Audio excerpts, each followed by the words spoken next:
요한복음 21장은 세 가지의 키워드로 설명을 할 수 있겠습니다. 실패자, 주님의 위로, 사명자, 이렇게 설명이 되겠습니다. 실패자, 주님의 위로하심, 그리고 사명. 이 세 가지 키워드가 요한복음 21장을 다 설명하고 있습니다. 요한복음의 부록이라 할 수 있는 21장은 주님께서 갈릴리 바다에서 제자들에게 나타나셨잖아요. 그래서 또 한 번의 의미 깊은 사건을 소개하고 있습니다. 제자들은 그들의 옛 직업으로 돌아간 것처럼 오늘 본문에서는 보입니다. 부활하신 주님이 이제 전과 같이 늘 제자들과 함께 하시는 것은 아니었기 때문에 제자들은 주님을 기다려야 했습니다. 그러는 동안 이제 고기를 잡았던 것 같습니다.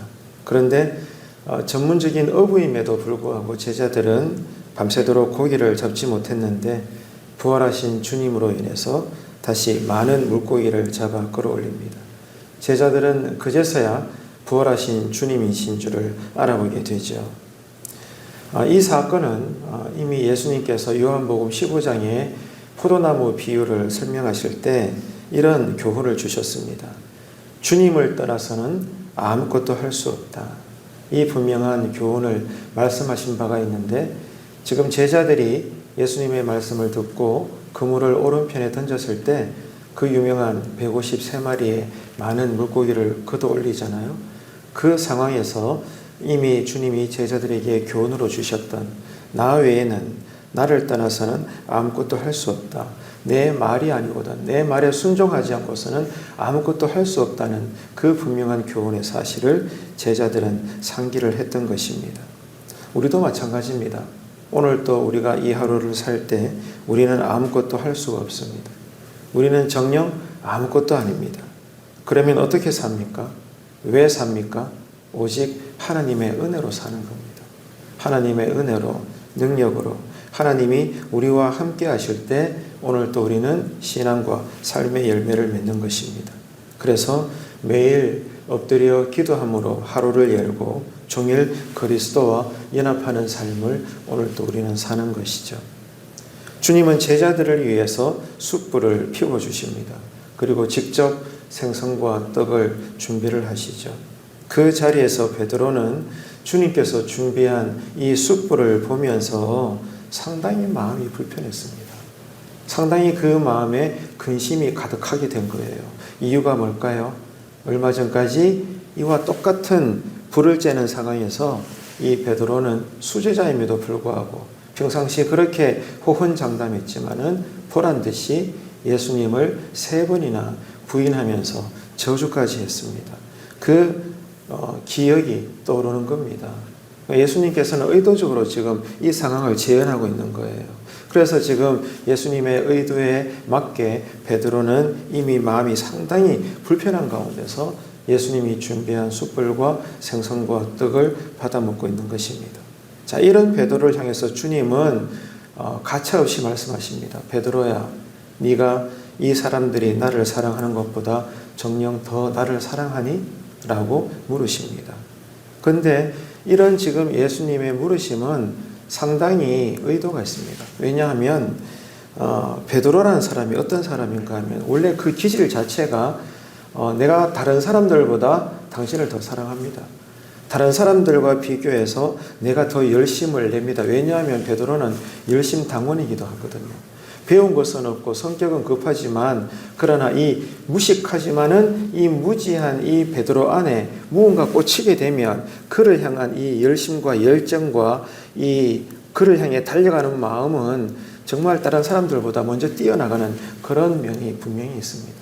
오늘 또 본문에 보면 부활하신 주님인 줄 알았을 때 다른 제자들은 배에 있지만 베드로는 배에서 뛰어내리지 않습니까? 그런 자였습니다. 그래서 주님은 그런 베드로의 기질을 알기 때문에 베드로식 질문을 던지고 있는 거예요. sul풀까지 일부러 피워 넣으시고, 그래서 이미 베드로 마음속에 회개로 인한 이 엄청난 근심이 일어나고 있는 이 베드로에게 한 걸음 더 나아가 베드로식 질문을 던지고 있는 겁니다. 이 사람들보다 네가 나를 더 여전히 사랑하고 있느냐? 베드로에게 확 와닿는 환경이고, 주님의 말씀이 너무나 베드로의 심령을 지금 때리고 있는 그런 질문으로 지금 오고 있는 것입니다. 주님은 3번이나 부인하며 저주했던 이 베드로에게 내가 주님을 사랑한다, 이 고백을 듣기를 원하셨던 것입니다.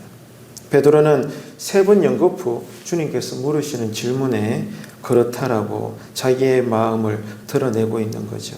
하지만 2번째 물으시고 3번째 물으실 때 숯불까지 피우고 있고 이런 상황이 되다 보니까 베드로는 그 며칠 전에 주님을 배반하고 부인했던 자신의 이 비겁한 모습, 이 처절한 실패자의 모습이 기억나고 떠오르면서 너무나 그 마음이 불편해졌습니다. 그러면서 한다는 얘기가 상당히 소극적이죠. 주님이 아시잖아요. 이렇게만 말할 뿐인 것이었습니다. 3번을 배신한 베드로에게 똑같이 3번의 사랑 고백을 요구하신 것은 어떤 주님께서 의도를 가지고 말씀하신 겁니까? 철저한 베드로의 실패를 책망하는 것이 아니라 이 베드로의 실패를 주님께서는 용서하시고 치유하시는 목적으로 지금 주님께서는 환경을 세팅하시고 숯불을 피우시고 3번이나 물으시며 그것도 베드로식 질문으로 다가가셔서 이렇게 철저하게 주님을 배반하고 주님을 저주하고 주님을 떠났던 자이지만, 그러나 주님은 만세전부터 그를 쓰시기로 작정하셨고 그를 사명적으로 붙잡으셨기 때문에 마침내 결국에는 쓰시고야만은 이 주님의 열심을 따라 주님께서는 가장 지혜로운 방법으로 실패자인 베드로를 치유하시고 만져주시고 용서하시고 어루만지시는 이 상황을 지금 우리는 읽고 있는 것입니다. 용서하시고 치유하시는 주님의 이 사랑에서 나오는, 용서에서 나오는 베드로를 향한 배려를 입을 수가 있는 거죠. 우리에게도 마찬가지입니다. 주님은 우리의 실수나 실패를 책망하지 않으십니다. 오히려 우리의 약함을 불쌍히 여깁니다. 오늘 이 새벽에도 우리가 나와 기도하는 이유는 주님이 우리를 불쌍히 여기심을 알기 때문입니다. 그래서 여러분, 오늘 이 새벽에도 나의 약함을 하나님께 다 쏟아내시기를 바랍니다. 주님은 우리를 책망하시지 않는 거예요. 오늘 이 새벽에도 우리는 나의 약함을 주님 앞에 내려놓고 베드로가 위로받았듯 우리도 위로받고 그가 치유받았듯 우리도 주님의 음성으로 말미암아, 응답으로 말미암아 치유받는 새벽의 은혜가 되시기를 축복합니다. 그래서 그 은혜로 오늘 또 우리는 내가 서 있는 자리에서 주님과 교회와 성도들을 섬기는 것입니다. 베드로의 사랑 고백을 들으신 주님은 그에게 이제 사명을 주십니다.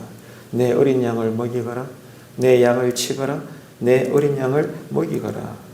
주님은 베드로에게 이 사명을 맡기시는데 우리가 주목해야 될 것은 이 사명을 맡기시기 전에 먼저 베드로 안에 있는 이 죄책감과 실패로 인한 패배감을 만져주셨다는 겁니다. 치유해 주셨다는 겁니다. 다시 말해 베드로는 사명을 감당하기 전에 어떤 자가 되었는가 하면 주님으로부터 용서를 경험한 자가 되었다는 겁니다.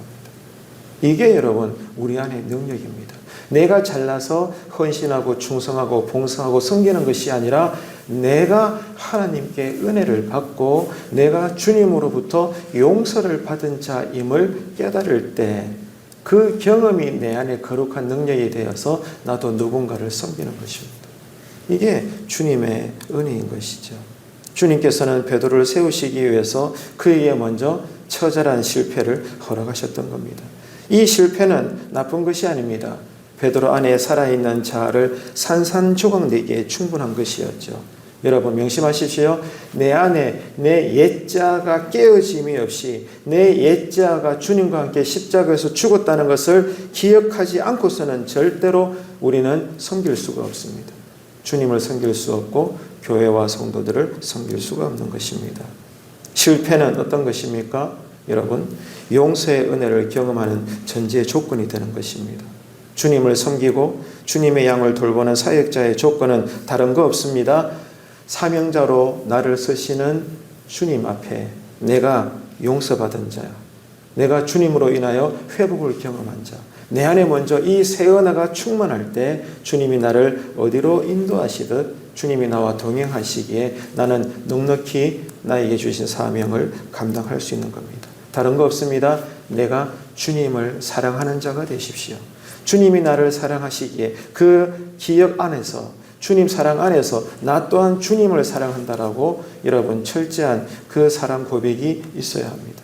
그럴 때 우리는 가정에서도 일터에서도 교회에서도 사명자로 살 수가 있는 거죠. 사랑하는 성도 여러분, 오늘 요한복음 21장은 주님을 섬길 모든 신자들을 향해서 주시는 살아있는 교훈입니다. 여러분에게 묻고 싶습니다. 여러분은 주님의 용서하시는 은혜를 경험하셨습니까? 어떤가요? 교리적으로 알고 있는 십자가 지식 말고 정녕 나는 주님의 용서를 받은 자입니까? 이것을 전인격적으로 여러분이 경험하셨습니까? 오늘 요한복음 21장은 진지하게 이 질문을 우리에게 묻고 있는 것입니다. 그리고 내가 주님을 사랑합니다. 성령님은 이 고백을 이 새벽에 듣기를 원하십니다. 그러므로 오늘 이 하루에 주님은 우리를 파송자로 세우시고 내 가정으로, 일터로, 직장으로 여기저기 우리를 또 파송해 보내는 것입니다. 베드로가 흘렸던 이 눈물의 고백, 우리도 마찬가지입니다. 이 눈물의 고백 위에 신앙의 충성은 일어나는 것입니다. 오늘 이 새벽에 이 은혜를 간구하시고 이 은혜가 우리와 함께 하셔서 여전히 실패를 경험할 수밖에 없는 지극히 약한 우리들이지만 주님 앞에 나오면 거침없이 주님은 또 우리를 위로하여 주셔서 이렇게 연약한 나를 또 사명 감당할 수 있도록 함께 하시고 이끌어 가시는 이 복된 하나님 나라의 이 하루가 되시기를 주님의 이름으로 축복합니다.